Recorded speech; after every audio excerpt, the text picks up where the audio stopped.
Smart people, truly wise people, people with abundant blessings and great virtue, indeed.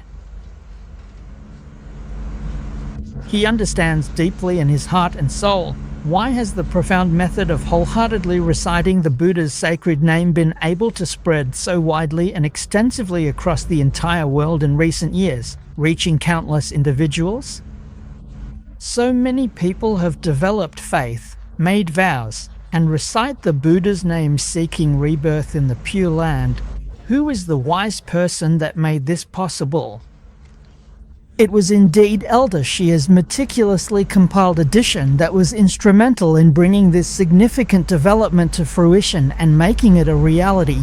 This is an undeniable and well-established fact.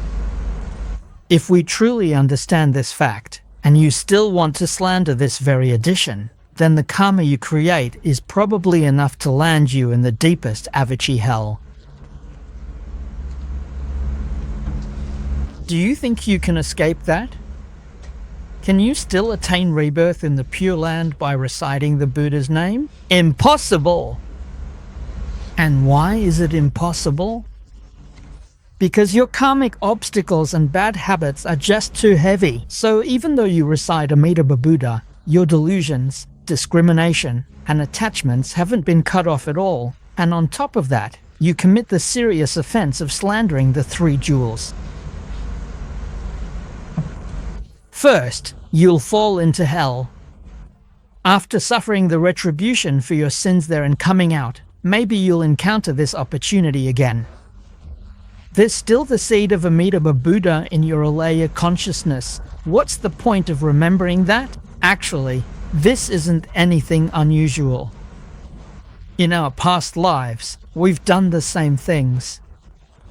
We've also been through hell and suffered countless eons of calamities. After you've finished paying for those sins, what about this life as a human? You encounter this Dharma door. Thinking back on the foolish things we did before and all the suffering we endured, it still makes our hearts tremble with fear. Now we've turned back. We've understood, and we'll never do such foolish things again.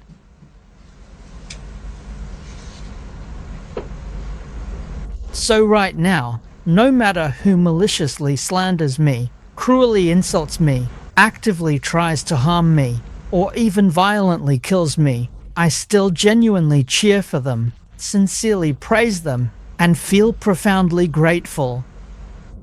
There isn't the slightest bit of resentment in my heart. Why is that?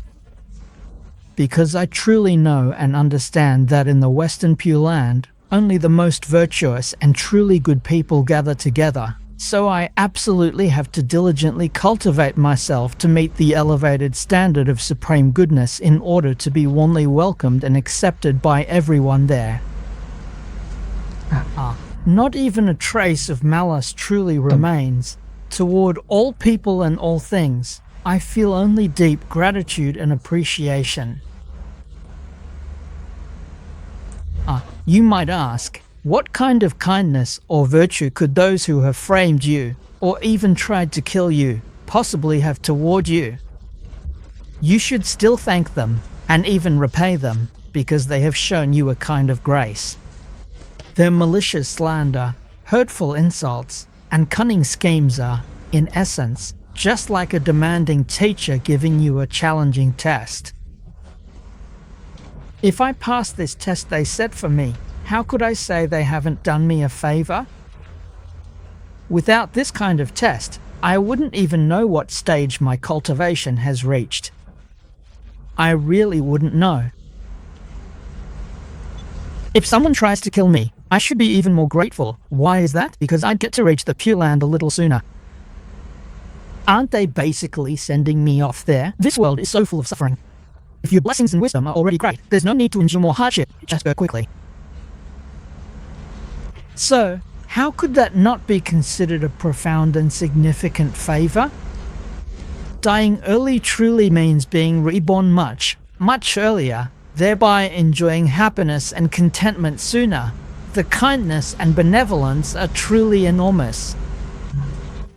The greatest blessings and the deepest wisdom are often just a single, insightful thought away. So, once you awaken in that moment, where can't you cultivate blessings? Is there any place that isn't a place to cultivate blessings? Is there any time that isn't a time to cultivate blessings? Is there any action that isn't an opportunity to cultivate blessings? The real and profound question that we must all consider is whether you are truly awakened to the realities of the world around you, or if you remain in a state of unawareness. That's why all Buddhas, Bodhisattvas, Shravakas, and Pratyekabuddhas feel nothing but gratitude toward all sentient beings. Great Bodhisattvas who have reached the stages of enlightenment truly know how to be grateful and repay kindness. Their way of thinking is indeed very different from that of ordinary people like us.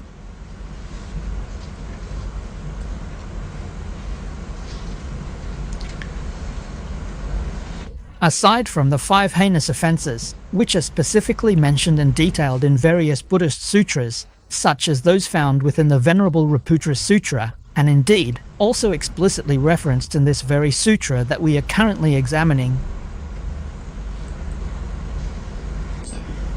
the Buddha also explicitly told his devoted monks that there are precisely 9 distinct types of individuals who, through their actions and accumulated karma, consistently and inevitably fall into the deepest and most agonizing realms of the Avachi hell.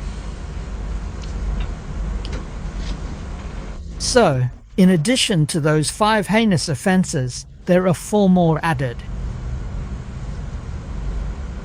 4 more are added. The first is taking property of the Sangha. That is, consuming things that belong to monastics.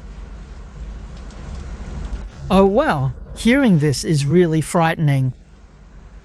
Many lay practitioners come to the temple and eat things meant for lay people. So what should we do about this? Fortunately, both the Pure Land Learning Center and the Lay Buddhist Association are places for lay people. So when we monastics come and eat things provided by lay people, it's not lay people eating things meant for monastics. So, when we are at this temple, we monastics are eating things provided by lay people. So, what is this called? Is it considered regular offerings from all directions? How should we be eating? Then, if you eat with a mind of practice, that's fine. But if you eat with greed, then that's a transgression. If you go to a monastery and the abbot or those in charge invite you to eat, then there's no offense.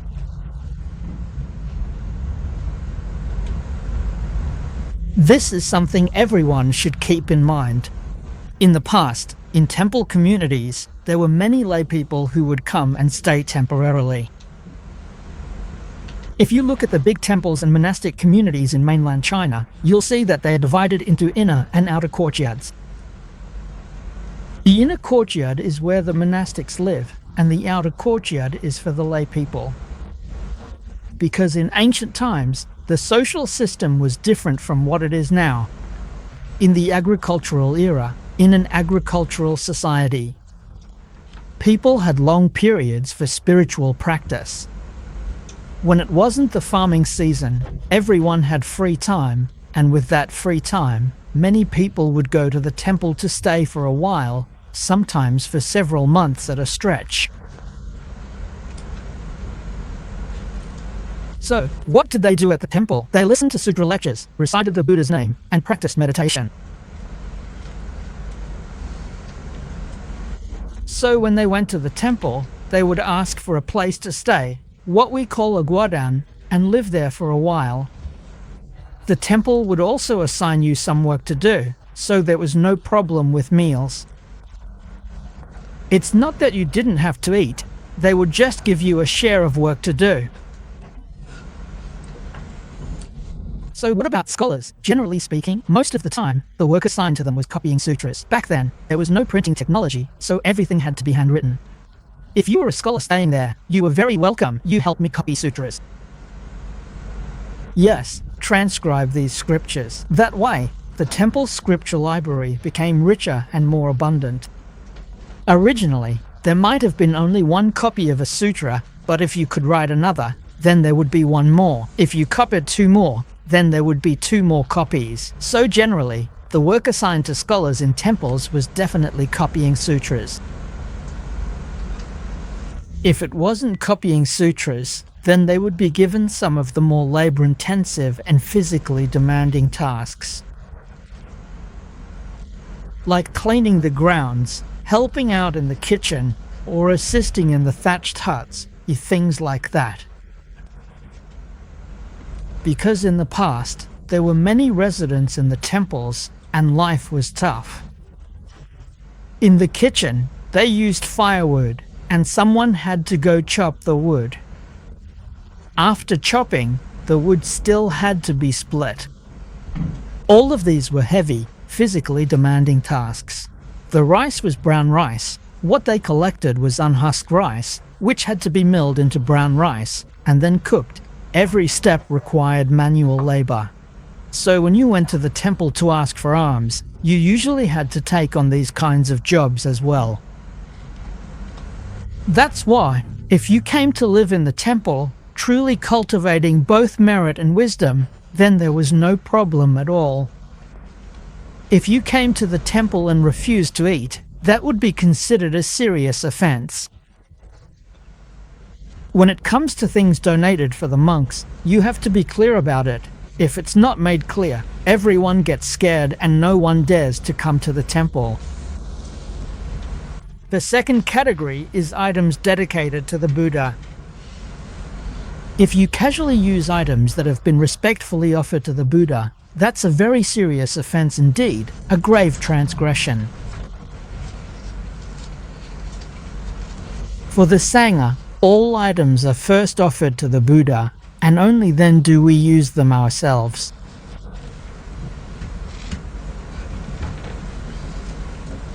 So, the third is killing one's father, the fourth is killing one's mother, the fifth is killing an arhat, and the sixth is causing division within the Sangha. These correspond to the 5 grave offences. The 7th is breaking a monk's pure precepts. It is especially serious to instigate a monk to break the precepts. This leads to falling into the Avachi hell. The 8th is violating the rules of pure conduct. If a monk violates a bhikkhuni who is close to him, that also leads to falling into the Avachi hell. The 9th is being a chandala. Chandala is a Sanskrit term. In Chinese, it means a person without any wholesome roots. That is, as we usually say, someone whose heart is filled with evil, whose every thought aligns with wrong views and the 10 unwholesome actions. What kind of person is this? It means a chandala whose every thought, word, and deed is nothing but evil. So, it is said that such a person has no wholesome roots. In Buddhism, these 9 types of people are often found in hell. After coming out of hell, you should know, they still carry these evil habits. Even if they accumulated blessings in a previous life and are reborn as humans, these habits remain. Unless they do evil, they feel uneasy, they can't get through the day. This is evil, evil thoughts, evil intentions, evil words, and evil actions. which have become a habit.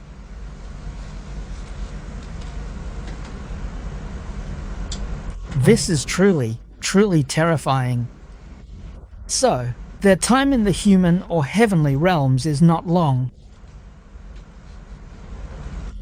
After committing even more serious offenses, once they have a human body, they inevitably end up back in hell, a place of suffering. Alas, this profound sutra truly explains this significant matter in great detail and with much clarity.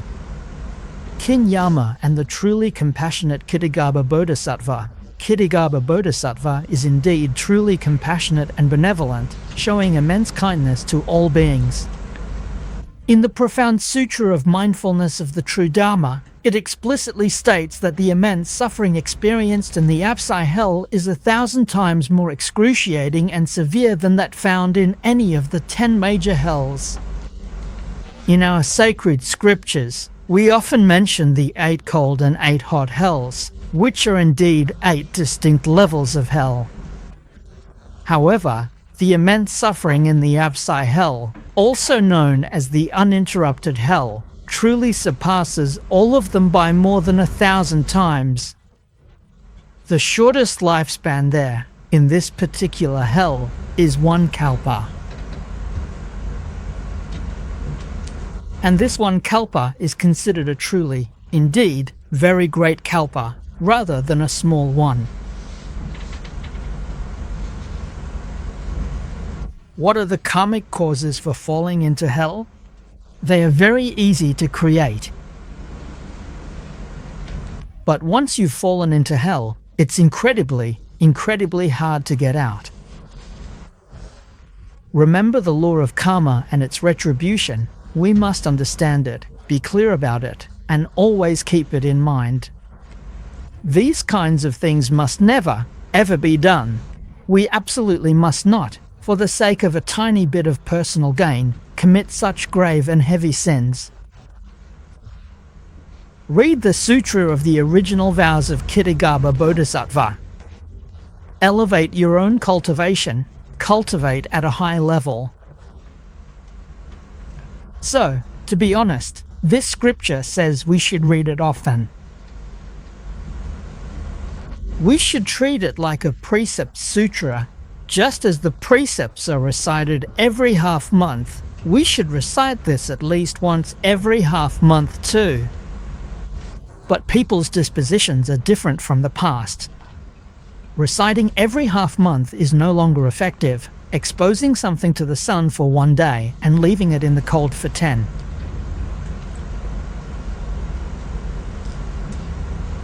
That's why I ask all fellow practitioners who recite the Buddha's name,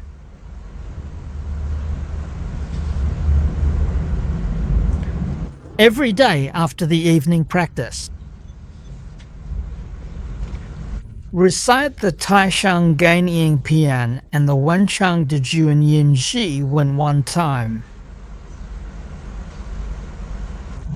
Include these profound teachings in your daily evening practice. Both of these sacred texts together are not particularly long. Combined, they are approximately 2,000 characters in total, so their length is truly not much. Treat them as fundamental precepts, recite them diligently every single day, constantly remind yourself of their wisdom, and reflect upon their meaning at all times. Only then can you truly preserve your precious human form and effectively avoid falling into the perilous and evil paths.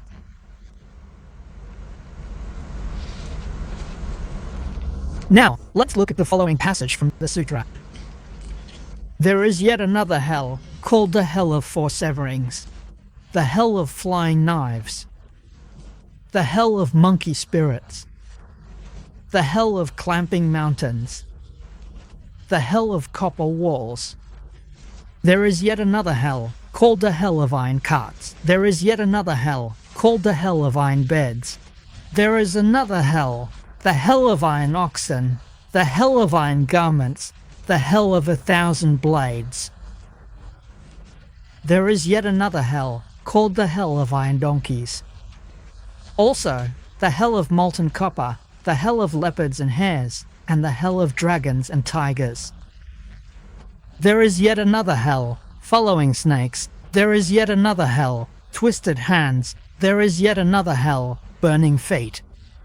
There is yet another hell, called the hell of pierced eyes. There is yet another hell, called the hell of iron tiles. There is yet another hell, called the hell of needle interrogation. There is yet another hell, called the hell of iron seals. There is yet another hell, called the hell of dust and filth. Kirigaba Bodhisattva has told us the names of 22 kinds of hells in 6 categories. If we were to explain them in detail, there would be no end to it.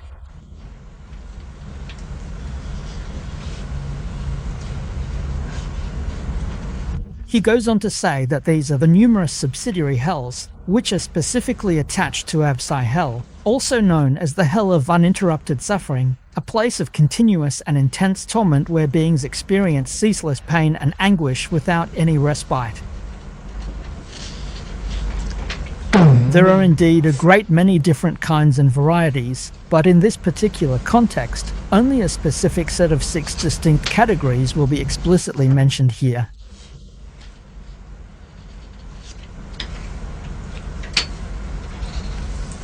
First, let's talk about the 4 isolations.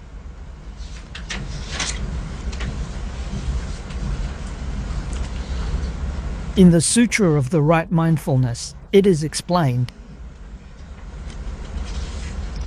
It describes the karmic causes and retributions of these hells. Especially for some individuals, truly, who are not experienced practitioners in this particular field. In China, the term Rama specifically refers to monastics. But in ancient India, that wasn't the case. In ancient India, both lay people and monastics were called Ramas, so being called a Rama didn't necessarily mean you were a monk. A Rama diligently cultivates precepts, concentration, and wisdom, extinguishing greed, anger, and ignorance. Such a person is called a Rama, so both lay people and monastics can be referred to by this term. However, after Buddhism was transmitted to China, Rama became a term used exclusively for monastics, and laypeople were no longer called Ramas. So, if an individual is not a monastic, someone who has not taken monastic vows, but nevertheless claims to be one, a true monastic, that is considered a serious offense. This is impersonating a monastic.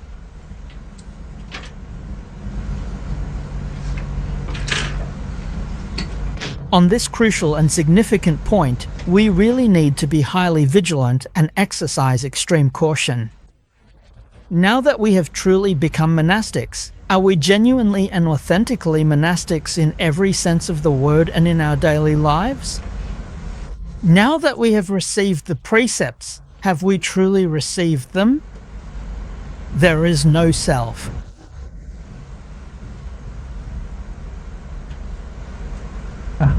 If we call ourselves bhikshus without truly being so, the offense is even more serious indeed. This is an extremely grave offense. Look at Master Oyu Yi from the Ming Dynasty. He was truly remarkable among the patriarchs of the Pure Land school.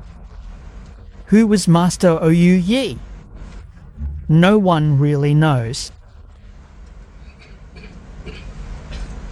But as for Master Yin Guang, we know he was the incarnation of great strength Bodhisattva.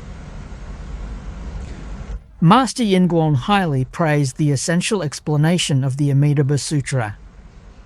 That essential explanation was written by Master Oyu Yi. He said that even if an ancient Buddha were to return and write another detailed commentary on the Amitabha Sutra, it could not surpass this one.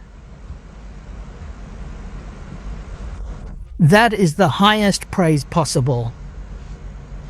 In past years, when I was here, Venerable Yangpei once asked me, he said, wasn't Master Yin Buong's statement a little bit too much, perhaps? How could he praise it so highly? I honestly told him, I said it wasn't excessive. I've read the essential explanation, and I've also lectured on it several times. It truly is extremely rare and precious. I fully affirm Master Yin Guang's statement. So, who exactly was Master Ou Yi? If he wasn't the Amitabha Buddha himself, he must have been a manifestation of Avalokitesvara, a Buddha or Bodhisattva come again. He manifested here, appearing in the Dharma-ending age as a monk, receiving ordination. He understood the precepts. He studied the precepts. At that time, some people even called him a Vinaya master. He gave us a conclusion, saying that since the Southern Song dynasty, there have been no true bhikshus in China. If we want to receive ordination, according to the Vinaya, at least 5 genuine bhikshus are required to transmit precepts to you to truly receive them. Since the Southern Song dynasty, there have been no bhikshus, so where exactly can we receive the precepts then? That's why, after Master Ou Yi received ordination himself, he renounced the precepts before the Buddhas and Bodhisattvas. He didn't actually obtain them. He sought to receive the novice monk Rumera precepts in front of the images of Buddhas and Bodhisattvas. Throughout his life, the Venerable Master referred to himself as a Rumera who had received the Bodhisattva precepts. Therefore, Master Ou Yi's exemplary conduct truly serves as a profound example for us, something we should deeply recognize and diligently learn from. His most devoted and loyal student, his esteemed and dedicated disciple, the highly revered and respected Master Chen Shi. After Master Ou Yi passed away, it was Chen Shi who diligently organized, carefully engraved, and widely circulated all of his profound writings.